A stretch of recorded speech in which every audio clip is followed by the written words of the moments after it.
There we go.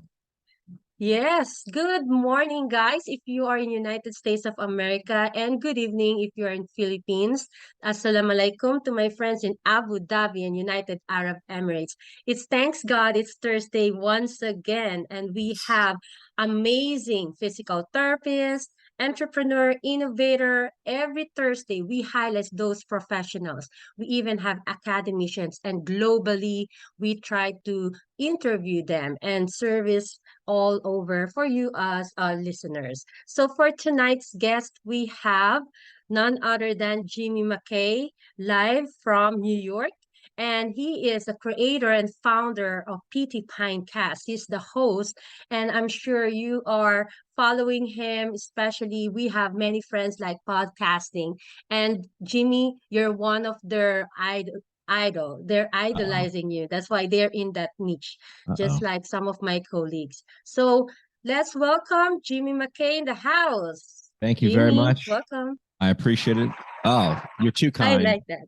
Thank you. Calm it down. No. Yeah. Flattered to be here. Excited. Just I love talking. Obviously, that's why I'm a podcaster. So, when someone says, "Hey, do you want to talk?" To me, it's a no-brainer. Yes, yes. So I like those like clapping and then your Clapping. voice. Yeah, baby. Yeah. You gotta bring your own sound effects. It's like bringing your own cheerleading squad. Yes. So you are physical therapist, doctor physical Sure. therapist, and how podcasting, and I remember you're also like host and radio announcer something. I Yeah. remember when I following you, I'm listening to you. So Yeah. how does the transition goes through? It's not really a straight line when you're going forward, but when you look backwards, it sort of is a straight line, right? We learned that from geometry, that there's a straight line between any 2 points. So I was a radio DJ, and that's what I wanted to do. I wanted to play rock music real loud. I wanted to hang out with rock stars and interview, famous people and give away beer and concert tickets and go to concerts and the whole nine. And I did that. I got a degree in journalism and mass communication. I wound up working for my hometown radio station out of college. A couple years later, I get to go and run my own radio station. That's what I wanted to do. I wanted to be on the air. I wanted to have a microphone in front of me. And I also sort of wanted to be a little bit business creative. And that's what a program director, if you're a physical therapist, is a lot like a clinic director. You're responsible for you, and you're responsible for everybody under your roof. And that's what I got to do. So I got to run my own 50,000 watt rock radio station. I got to go to work, hang out, crank out some tunes. Essentially, just the greatest job ever. If you were asking, the 12-year-old version of me, and the 30-year-old version of me loved it too. So that's what I was doing. How do I go from doing that every day as my job to becoming a physical therapist? So some people were like, "Did you get fired?" I didn't. I didn't. Radio is still doing well, and I'm using air quotes, when I was still in it, and I was leaving around 2011, 2012. But it was really this thing that I'm holding right here. It was the smartphone. And you have to just think about this for a minute. And the younger people in the audience might have to really think a little bit harder, because it wasn't this way. So the smartphone removed geography. What I mean by that is, if you wanted to hear me on the radio, you had to be within a geographic distance from the radio tower. You had to be, when I was running the radio station, I was in Northeast Pennsylvania. You had to be within, 50, 60, 70 miles of the radio station. That's how radio works. And it sounds like I'm being obvious, but as soon as the cell phone comes along, you can be in Scranton, Pennsylvania, and you can hear a radio station from California. You can hear a radio station from the Philippines. As soon as the smartphone and the broadband connection, your cell phone connection, as soon as those things get stronger, you don't need to be in a geographic area. So distance didn't matter anymore. So I'm driving home one day with my flip phone back then, and I can hear somebody gave me a link and I clicked it. And this is like flip phone, and I can hear through my car stereo in Northeast Pennsylvania a radio station from Los Angeles. And a little bomb went off in my brain. I was just like, oh my gosh, geography no longer matters. How am I going to compete now with the world? Me at this little itty bitty radio station in Scranton, Pennsylvania. How are we going to compete with the world? And that sort of like started gnawing at me, and say, like, how will you compete? And I didn't think we could. And as you can see now, radio is on the decline. And this thing now that we get to do podcasting is on the incline. The fun part is they're very similar, but they're not the same. And if you want, I'll give like a brief explanation of what I mean. Yes, please. Radio is broadcasting. My goal was to get to be as broad as possible to get as many people to listen in my geographic area. Well, as I mentioned a second ago, geography no longer matters, right? As soon as the cell phone comes around and radio starts to decline. Well, this other thing starts to incline, which is podcasting. Podcasting looks like radio, right? I got a microphone. I got buttons. I got the whole nine. It looks like broadcasting, but it's not. It's actually 180 degrees away from broadcasting. Podcasting is narrowcasting. I get to send out a signal. Doesn't matter geographically where I am or where my audience is. Geography does not matter. Time also no longer matters. What I mean by that is we're recording right now, and it doesn't really matter when the audience is listening, right? They might be listening the minute you release this episode. They might be listening a week later. They might find this episode in 2025. Yes. Time and space no longer matter. And I remember like the bomb going off in my brain, like, oh my God, things are going to gigantically change. So anyway, why am I telling you this part of the story? That started to eat in my brain. And I started thinking, if this ship goes down, if radio in my mind, I'm like, this is going to decline. What would I do? What am I going to do? How am I going to pay for rent? How am I going to buy cornflakes? How am I going to put gas in my tank, right? I was a triathlete. I was an aspiring triathlete, swim, bike, run, all in one day. And I said, if I had $1 billion, what would I do? I would swim, bike, and run a lot, hang out with people who swim, bike, and run. And I was hanging out with a bunch of triathletes trying to train for my first Ironman triathlon. And the guy who was sort of in charge, not really in charge, not officially, but he was like sort of like the veteran of the group. He would always talk to people about, hey, my shoulder hurts. What do I do? My knee hurts. My back hurts. My hip. What do I do? And without ever touching them, Jenny, I watched as their facial expressions changed. They looked like they were taller and they felt better.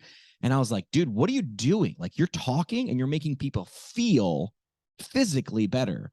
And I got into some conversations with this guy, and he was a physical therapist. And I was like, this is cool. I like what you're doing there. You're mixing my two worlds. You're talking to someone and giving them an emotion and a feeling. You're teaching them something, even without touching them. So I decided kind of right then, I was like, I like this. I could do this. If my product was that feeling, I would have no problem promoting, selling, delivering that feeling, that service for the rest of my life. So dropped everything, put the microphone and the headphones away, and went to PT school. And I was going to be, I am a physical therapist. Got my license, the whole nine. Practiced for 2 years after I graduated. But while I was in PT school, I don't know about you or some people in the audience who are therapists, or really in any profession, you go to a conference, right? You want to put a bunch of people on stage who are super smart, a bunch of people in the audience, we all listen. And I was at a conference as a student, and I remember hearing a presentation and like not understanding most of it, like 80%. The 20% that I did understand, I loved. I was like, this is super cool, but why can't I understand all of it? Maybe it's because I'm just a student, and I'm using air quotes again. Maybe I'm just a student. And I didn't raise my hand. I didn't stop the speaker because we're in a room full of 1,000 people. I'm not going to break the flow. I also didn't want to look like an idiot. 2 hours later, we come up with the networking hour. It's happy hour. Everybody's hanging out in the bar, grabbing some food, a drink or two. And there across the bar is the presenter that I wanted to understand. And I'm not necessarily shy. I don't know if you can tell, but I marched on over and I introduced myself, and we get to talking. And I remember I hung up my microphone. I put the headphones away, but a little part of my brain, part of my DNA is always going to be a radio broadcaster. And in that conversation, it took me 15 minutes over one beer. I understood his entire presentation. So it wasn't that I wasn't smart enough or I wasn't knowledgeable enough to understand what he was saying. The difference, and here's where another bomb went off in my brain. He was giving a presentation on stage. Our brains aren't wired for presentation, Jenny. That's why you host a podcast. Our brains are wired for conversation. And in that bar, it was just two people conversing, not one guy on stage presenting. And I understood everything. And I remember there was a small group of people listening to us. And it wasn't on purpose. I wasn't putting on a show. But people were hearing what he was saying. They were hearing my question. And they were I'm guessing, saying in their head, Yeah, I want to know that too. And then they were leaning in to listen to the answer. So on my ride back to school the next day, I sort of thought that there was this thing called podcasting that I was listening to. This was 2015 when you still needed to explain to somebody what a podcast was. And I remember thinking, could I scale conversation? Could I use this as a device, as a Trojan horse? Could I just call up people I think are smart and don't know enough about their topic and just like hang out, have a beer, converse for 15 minutes, record it, share it, and what would happen? And I didn't know what would happen. I would love to say it was strategic. It wasn't. But we found out because, four point something million downloads later, 175 countries. And I've been doing this for 7 years. And I have a goal with each episode. Sorry, 2 goals with each episode because we're PTs, got to have a goal. I want to have fun and learn one thing with every episode. And we've done more than 1,000 episodes and we haven't missed yet. Wow, 7 years, Jimmy. Is 7 that years. for the whole PT Pintcast is 7 years? Correct. Can Yeah, we we say started in that? 2015 and now as we record here in 2022. That's Crazy amazing. You tell already the history and how the history. PT Pintcast already comes out, right? And I tell that story not to just toot my own horn. I tell that story, and that's why it's so easy for me to tell in a nutshell. I tell that story a lot to students because I want them to see what I started with, right? In geometry, we learn that there's a straight line between any 2 points. So what do you bring to the what do you bring to the profession of physical therapy that's not already in it, right? Let's say you really like dogs. I don't know, dogs. Could you bring canine physical therapy? Well, that's already there. Yes, But you do that. yes. What are the things that aren't connected? What they don't make any sense looking forward, but make complete sense looking backwards. Hindsight is 2020. It makes complete sense when you look backwards. I mean, my day job right now is I'm the director of science communication. I'll translate that for you. That's fancy talk for I work in a research lab with other physical therapists and physiatrists at a hospital. I don't do any research, though. I don't teach. I don't treat patients. So what do? Yeah. I make sure all the people doing research are understood. I make sure that the patients or the other healthcare professionals can actually understand what we're studying at Mount Sinai Hospital and the Abilities Research Center.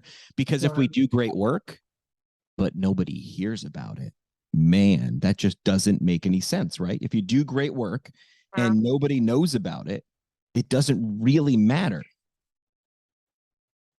It's just crickets. Cricket.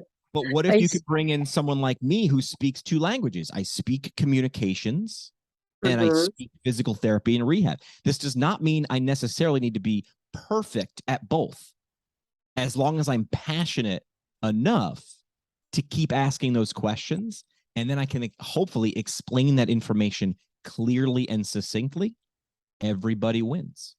Because, and here's my mantra, if I was going to get a tattoo, I would get science isn't finished until it's understood. You're not done until who you're creating this idea or who you thought of when you set out to create this idea. You're not done until they understand it. And until they understand it, it's on you. It's your job. So I like that. We need to understand. So that's science, huh? That's it. We need to understand at the end of the day, if you don't understand, that's how that originates the podcasting, because you don't understand exactly the topic. Let's talk to this presenter. And I like when you say that you're not shy enough to ask questions, and that's the personality. So in podcasting, Jimmy, what do you think are the skills or talents that a podcast host must have, or things that they need to improve? The parallels between physical therapy and communications are astounding to me. So the characteristics, the things that you need to be a good podcaster are pretty much all the things you need to be a good therapist. You need to be relentlessly passionate. Like, are you passionate enough to find out the answer to this question for your audience? Right? That's who you're working for. Are you relentlessly passionate enough to find out how to help your patient get better? So passion, right? Curiosity can go with that. Like, I'm curious. Like the people who are the greatest clinicians, in my opinion, and the greatest broadcasters or podcasters, whatever you want to say, or journalists, are the people who are like, I know enough to ask the next question, but I'm never really done. right? The smartest people I've ever met in PT or in any field have never sat there and patted themselves in the back and said, I'm so smart, I don't need to learn anything. Those people are never the smartest people. They might want you to think that. So I think being relentlessly passionate and relentlessly curious are probably top two.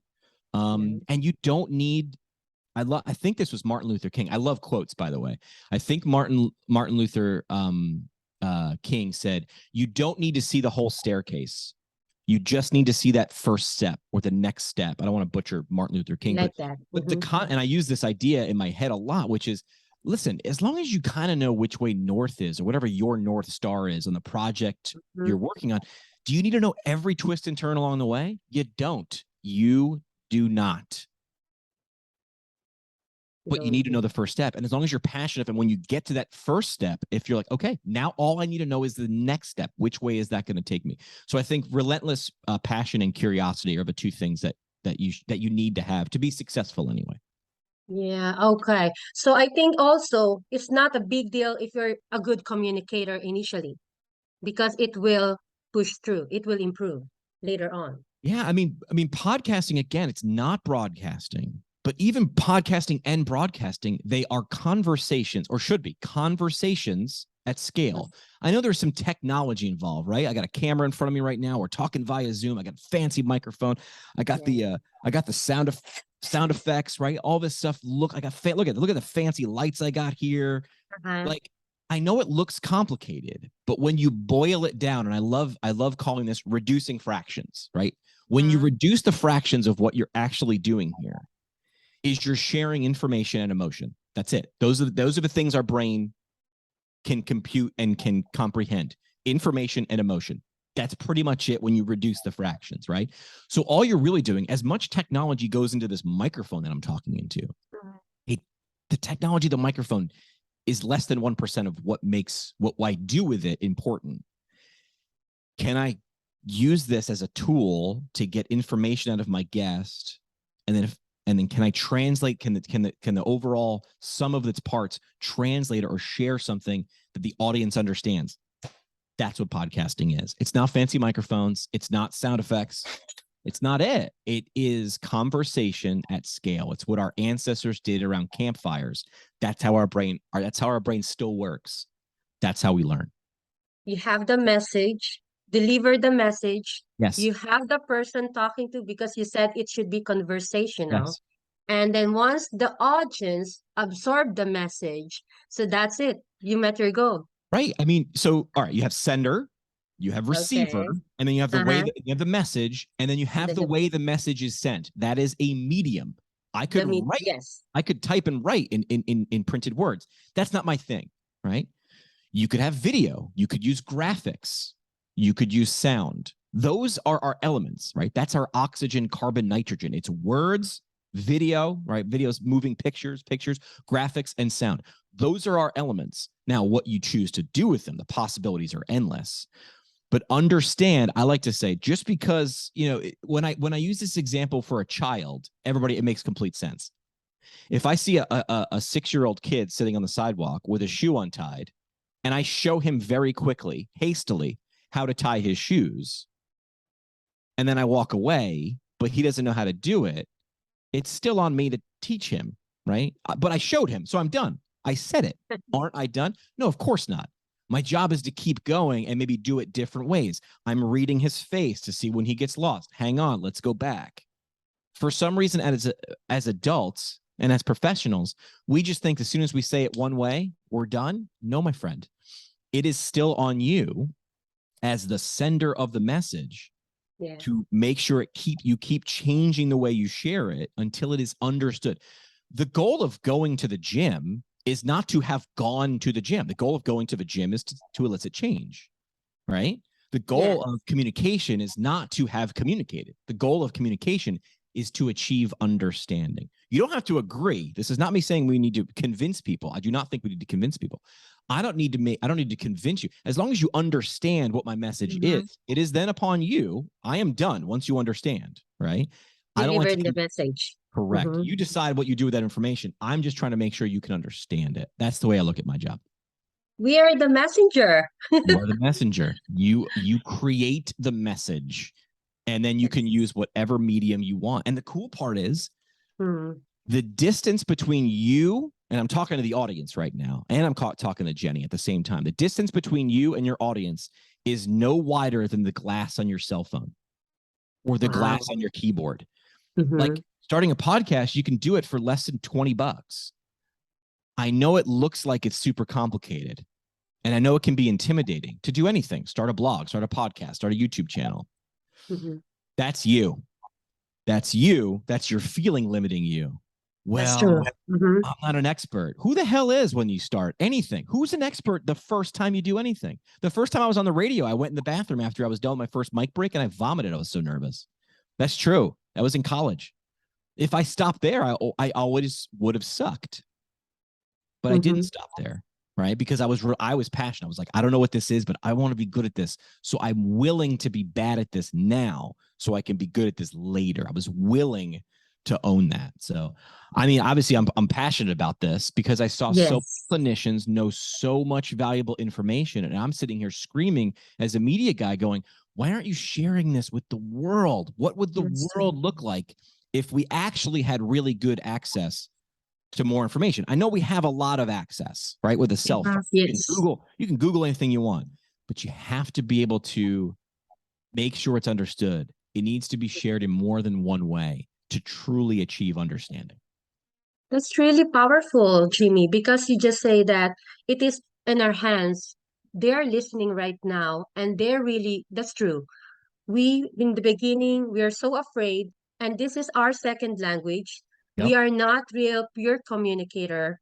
And also other people, they're bilingual. We have a different accent. What will people tell us, They're all But going to they laugh at you. love. They're What's all going to that? laugh at you. Yes. Many ifs. And what ifs? What ifs? I've got a researcher in my research lab. Her name, I won't say who she is, but English is her second language. She's foreign. She's brilliant. She's a brilliant doctor. And sometimes she's limited by what you're saying. Yes. That is her internal emotion. And her internal emotion is valid. I look at it, my job is 10%, in that case, is 10% communications and 90% psychology. I try to make sure she understands what I'm doing, why we're doing it, what's the end result. The end result is me making sure her work gets amplified, right? But she thinks, they're going to hear my accent. And I'm like, I'm hearing her words. I'm hearing what she's saying. And I'm like, you're brilliant. But I'm also hearing what she's saying. Hey, this is uncomfortable for me. And I have to respect that and say, well, then I have to come up with different ways to make you comfortable enough to share your brilliance. So I look at that as my job, 10% communications, 90% psychology, or building a space for her. It's another physical therapy on that because our patients have high fears of falls. Correct. And then we do psychology as well on part of that. 100%. And then physical therapy exercise, a little part of that. It always goes hand in hand. Great. So you know a bunch of stuff, Jenny, but if you aren't communicating it and understanding why your patient may or may not understand what you're saying or may not do what you're asking, it's still on you to figure out different way. If you can only explain an idea one way, not enough. That means the minute you run into someone who doesn't understand that one way, it's useless. Who cares how long it took you to understand that? If you can only explain it one way, if I can only explain how to tie a 6-year-old shoes one way, the minute I run into a different 6-year-old who's like, I don't get it, what I know is now useless unless I can figure out how to communicate that idea, that same idea, differently. That's amazing. Especially always we have fears. And I think the first thing is just try and begin. Always mess up in the first because there will be second, the third, and fourth, and we will be better, right? But the first thing is that you need to begin. You need to start. Correct. Yeah. And listen, how many episodes have you done of this podcast? About ballpark?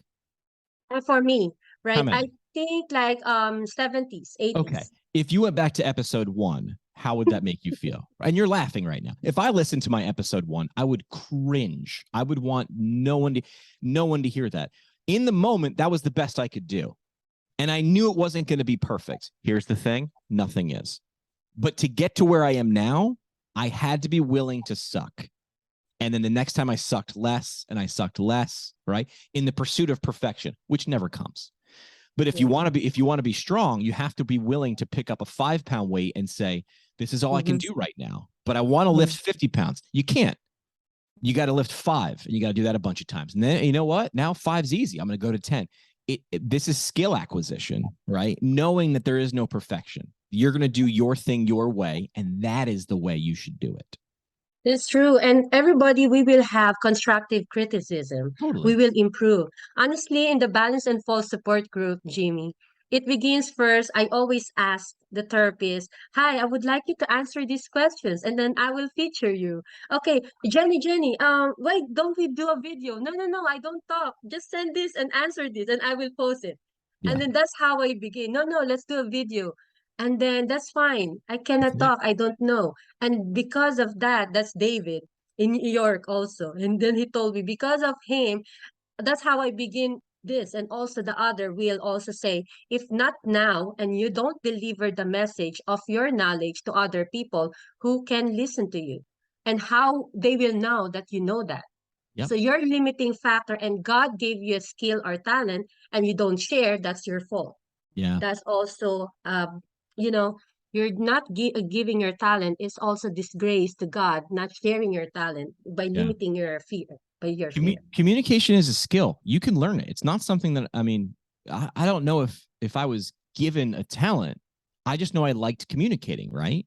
So it's not like I was handed a gift. I mean, I was handed something. We're all handed talent, right? The difference between talent and skill. Talent's what you're born with. Skill is what you can learn. You can learn skills. I wasn't born learning how to ride a bike, but I gained that skill. Exactly. Communication, your ability, is a skill. You can 100%, I will die on this hill. You can 100% improve. And if you do not put the repetitions in, you will not get better.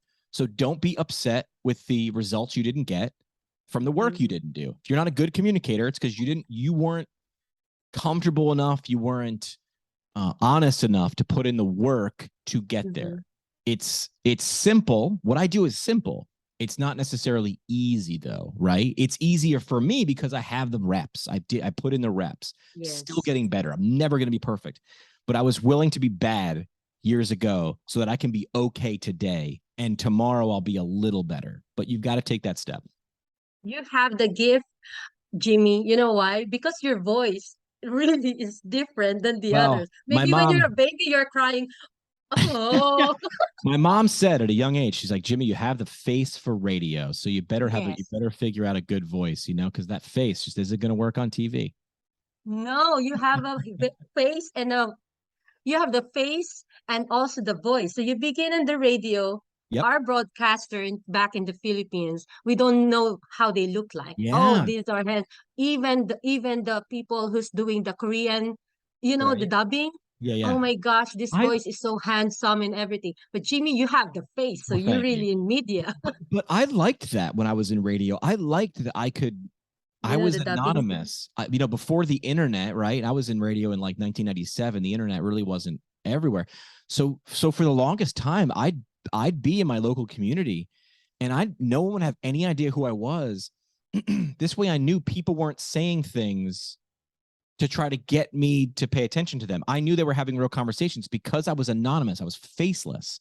They had no idea who I was. And I would take that information, think about it, and I was able to use that on the radio because they were honest. Now, of course, you know who everybody looks like because you just Google them real quick. So I lost some of that anonymity, but I miss that. Just being able to be sort of Batman. Everybody knows who Batman is, but nobody knows his identity. Oh, you like that, huh? Yes. I love nowadays, we can really see. The mask we is have off, something. We have a singer that she's really different because she has the mask, something. Right? And then her hair or her wig. And then I keep really looking, who is she? And then I saw now you said that Google that you can really see who's the singer without the mask and everything. So thank you so much, Jimmy. This is amazing. The podcasting is really, you need to train. You have a gift, you have a skill that you need to improve. How about the different resources that you can give tips to the clinicians or Yeah. whoever wanted to be in this field? So that's talking tactics, right? So now we're talking like a checklist, and I'll give you my email to put in the show notes or with the post, and they can email. I've answered this question so many times that I have a PDF that's clickable that people could just go.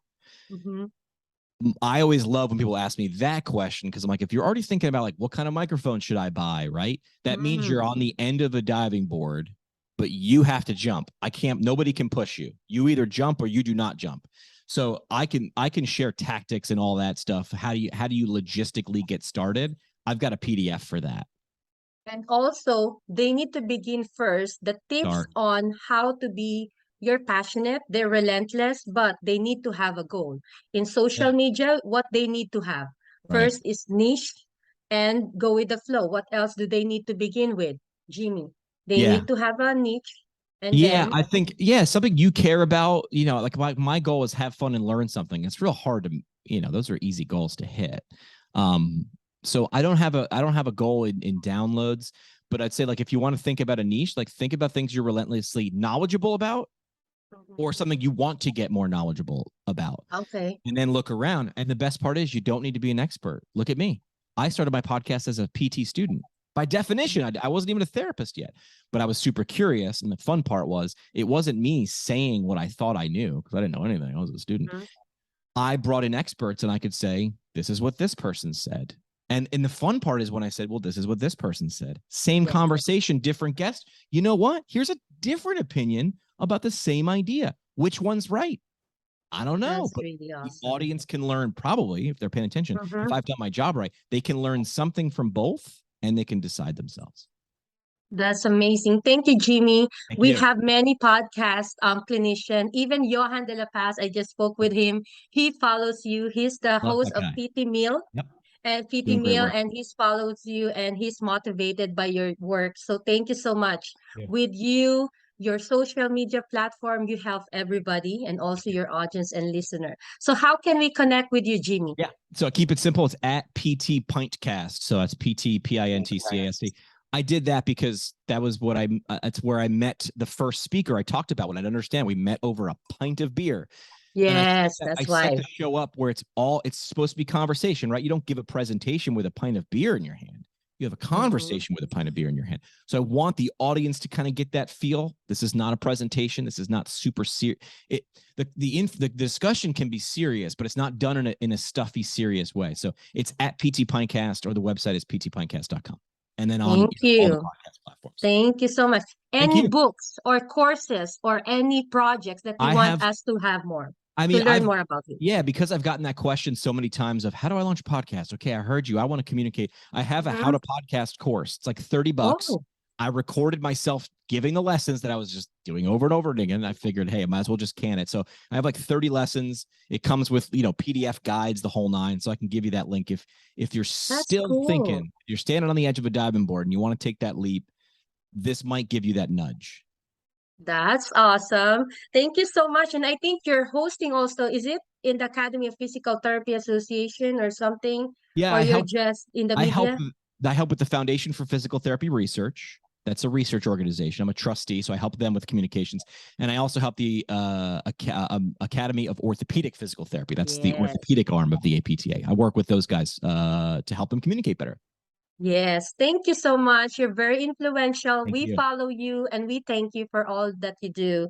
So guys, it's amazing. Thanks God it's Thursday. We have Jimmy Mckay and we learn a lot from him. So if you really want to follow your passion in podcasting, we will send you the link. Share all the resources that Jimmy will share to us. So thank you so much, Jimmy. Thank you so much, guys. It's amazing night once again for the Thanks God it's Thursday. Follow us with the Bands and Falls support group. And I remember, Jimmy, you have a nice new Facebook group that you just put on.